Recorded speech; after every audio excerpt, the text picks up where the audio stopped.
Dr. Lori, I'm at the Peddler's Mall in Louisville, Kentucky. Let's see what we find. Well, I'm going to look at, of course, the emerald Fenton, right? That's nice. Everybody looks for it, and it's expensive. I will tell you this.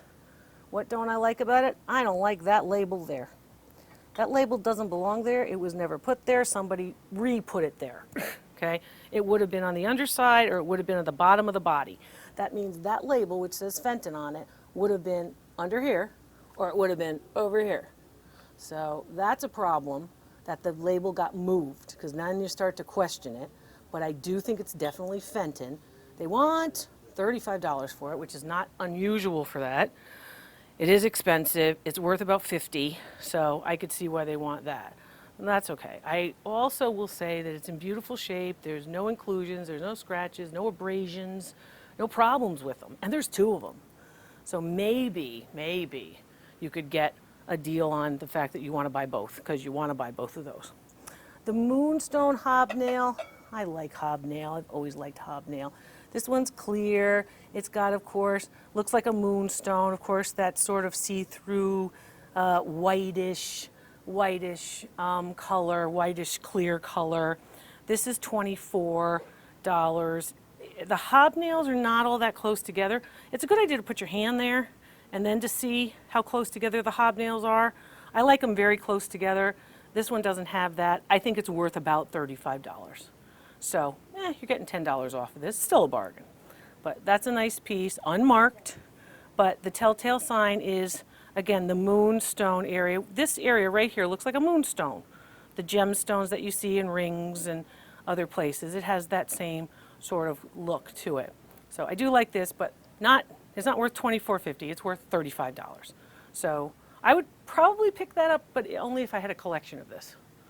That's how I feel about that. How about the Jeannette Glass Company, right, of Jeannette, Pennsylvania? That's nice. Those pyramidal pieces we usually associate with Fostoria.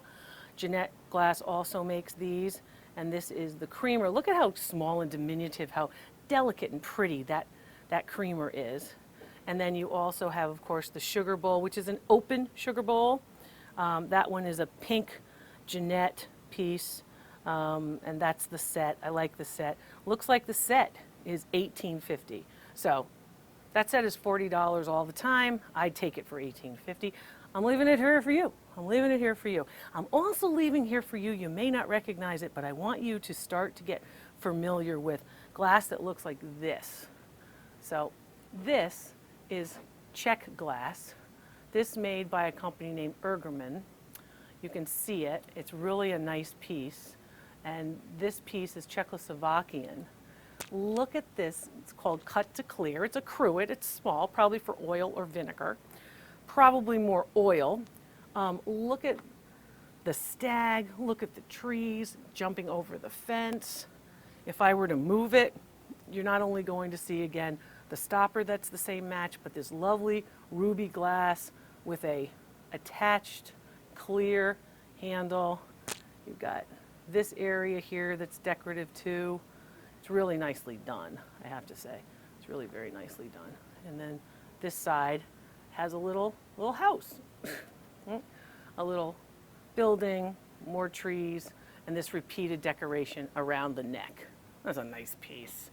I think it probably has a high price too. Let's see, what does it say? They want $42.50 for it, and I would say value on it's about $65. But that's really beautiful, and it's beautiful for the quality and how it's made. In terms of it, the decoration is how you would identify it.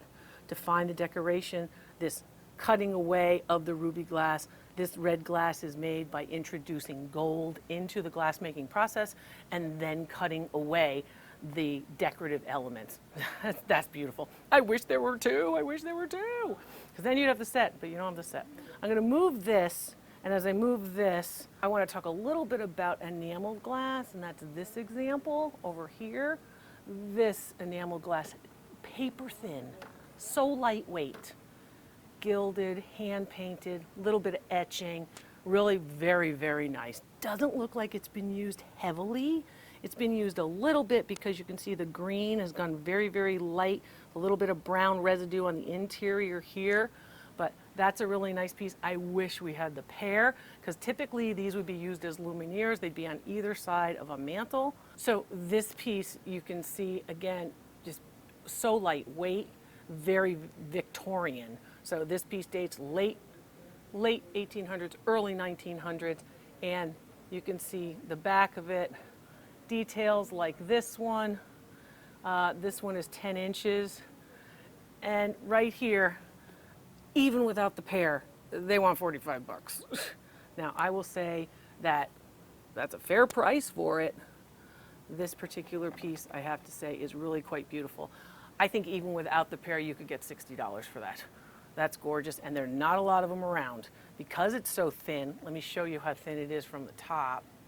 Because it's so thin, they break. And because it's been more than 100 years, not a lot of them in this condition are still around. I mean, it's literally paper thin, you know. Don't look at it too long because it might break. So be careful with that. That I think is just gorgeous, just gorgeous. I wish you had the pair. I wish they had the pair.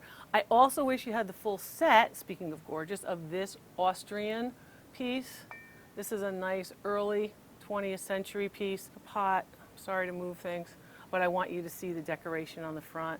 I want you to see the molded area of the spout and the handle and the finial and the lid. This one is a really beautiful example. This piece is an early Austrian, Germany, that neck of the woods piece. This one is, I would guess that that's 8 inches tall. A lot of people will mistake these and call these chocolate pots, of course, because they're longer and more slender than a typical teapot. This one they want $45 for, and I would say that you easily could command $78, not quite $80, about $78 for that piece. It's beautiful porcelain, it's hand painted, it has a lovely decoration. I like the continuation of the decoration on the other side and the embossed decoration from being fired in the kiln. So it's really nice, that's a really nice piece. And other nice pieces of German, Austrian ceramics are here. And this piece specifically, an Austrian ceramic with a rose garland. And that rose garland is all the way around the piece. This would be a fruit and nut dish. So you take your hand, you take the fruit, which would usually be dried fruit like raisins, and then take some nuts and mix them together in your hand. This piece has almost all of its gilding or all of its gold leaf. That piece is a very nice piece, early 20th century.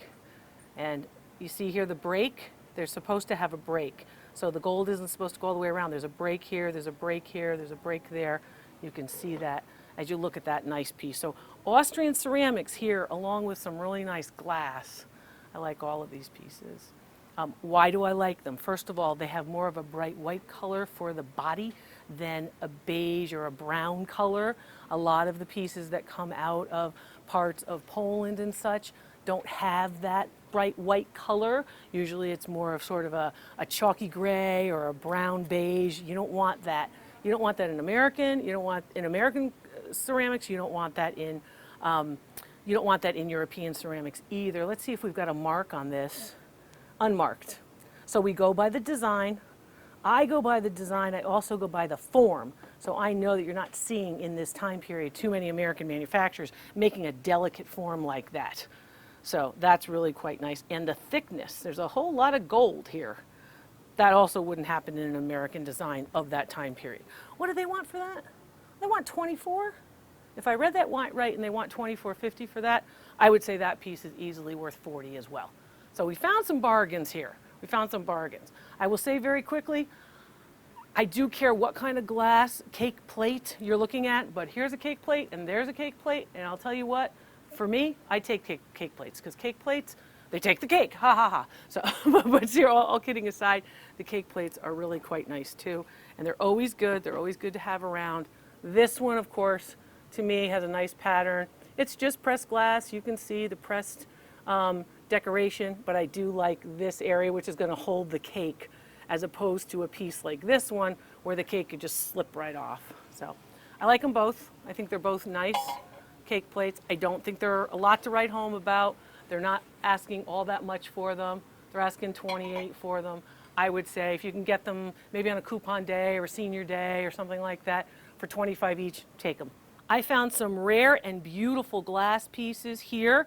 And remember, I'm leaving it all here for you.